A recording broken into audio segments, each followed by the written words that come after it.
Welcome to unit number 6, the day that you probably thought was never going to be here. Reminder, kids, we're on unit number 6 of 6. This is our last unit of the entire school year. Now, kids, I like to imagine that I saved the best for last. So without further ado, today's topic, the Americas. Now, for unit number 6, we have to go back just a tad to talk about this guy. Now, before last week, you probably thought Christopher Columbus was a hero. You probably thought that this guy was the guy who sailed across the Atlantic Ocean and discovered America, leading all of us to freedom. However, my guess is that after last week's discussion, you realize that this guy is maybe a little bit less of this, and a little bit more of this. Yes.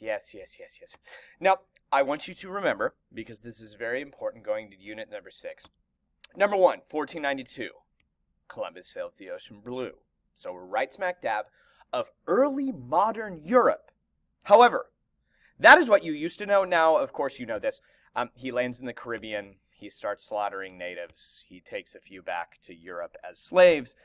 But most importantly, Christopher Columbus actually inspired others to follow his lead. People saw the success of Christopher Columbus's voyage and says, hey, I want to go to the Americas and get filthy rich too. Now, two of the most important people that actually followed him. Number 1 on the left-hand side, we have Hernán Cortés. On the right-hand side, we have this guy named Francisco Pizarro. Now, both of these men are also from Spain. Now, in case you're wondering, oh, Mr. Huntsinger, maybe they learned from the mistakes of Christopher Columbus, and maybe these guys are nice? Now, let me just go through briefly the voyages of these 3 explorers. Now, explorer number 1, the guy that you see in orange. This guy, Christopher Columbus, sails across the Atlantic Ocean and lands in the Caribbean.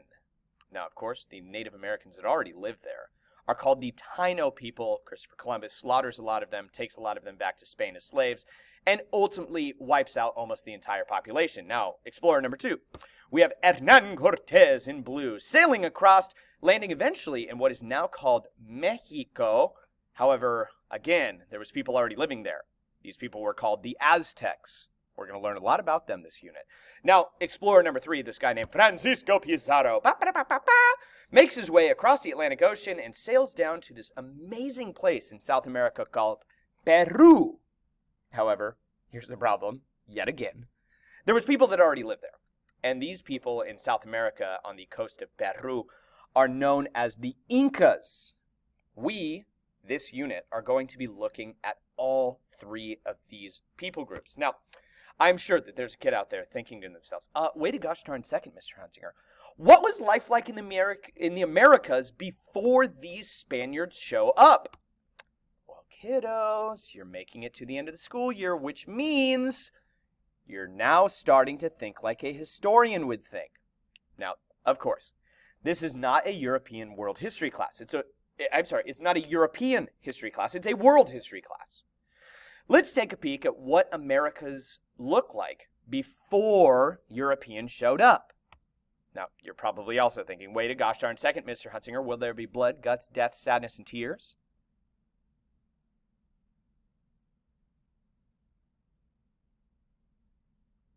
Of course there will be. Would I really be Mr. Huntsinger if there wasn't? Now, in order to understand the people living in the Americas before the Spanish showed up, I have to introduce you to our people group called the Maya. Now, if you've ever been to Mexico, if you've ever been to South America, you've probably seen structures like this before. Now, what these are actually called, these are called temple pyramids. Now, not spoiler, but something really cool happened at the top of that. More on that later. Now, first off, the Maya, they lived in the jungle. And they lived and disappeared before the Spanish ever showed up. Now, in fact, these people were originated in the year 1800 BC. This is a long time before Jesus even walked the earth.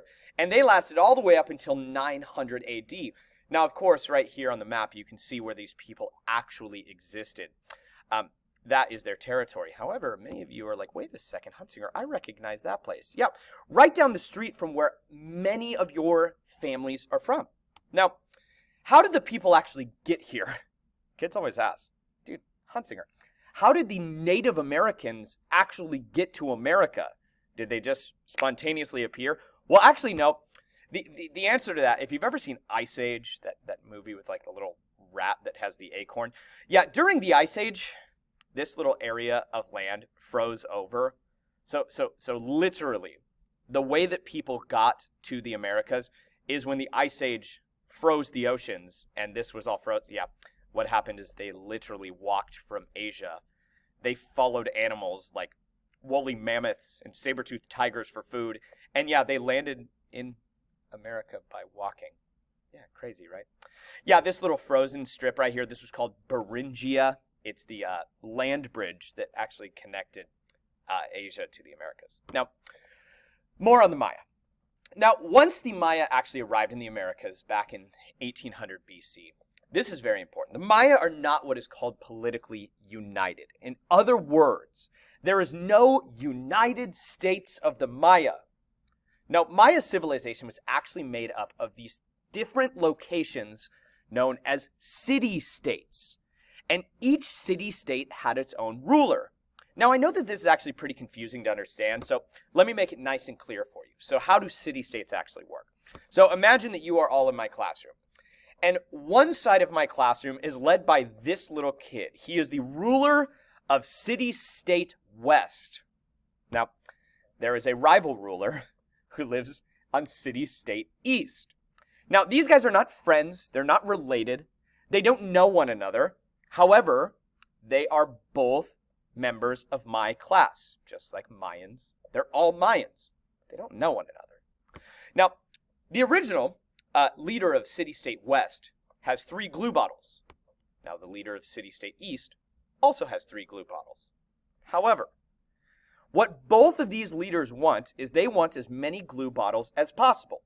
So what happens is city-state East grabs some weapons and goes and attacks city-state West. And then he steals his glue bottles. Oh, man.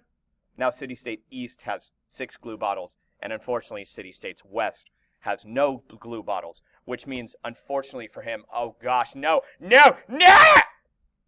City-state West has been defeated. This is exactly how the Mayans worked.